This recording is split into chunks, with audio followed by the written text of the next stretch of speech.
And the idea of a planetary Pentecost was interesting to me. If you remember the first Pentecost, the disciples were in an upper room several weeks after Jesus had reappeared and then ascended. And suddenly an energy came into that room. They felt flames coming out of their heads.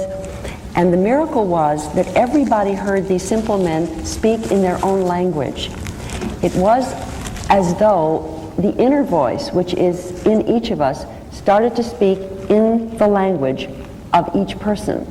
And then the disciples left that room empowered by that energy to be healers, to be clairvoyant, to be telepathic, and in fact to have the powers of a natural Christ, because they got it together and they were energized to do what each could do but didn't do alone. And it has occurred to me that every one of us has the power, but we don't fully use it because around us other people aren't using it.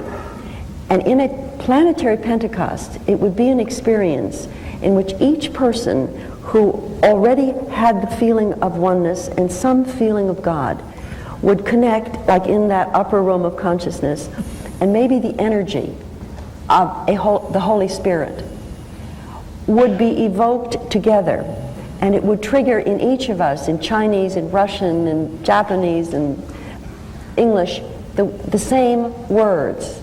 And with that, we would be empowered to realize we're natural Christ. And when I thought about the whole futurist scenario, it seems to me that a special set of events need to happen to trigger the human potential. And maybe there is a state of grace that I have begun to believe we should consciously work for world experiences of communion, of linkage, of all people on earth, so that we can experience that it's true that we have these powers and start to manifest them.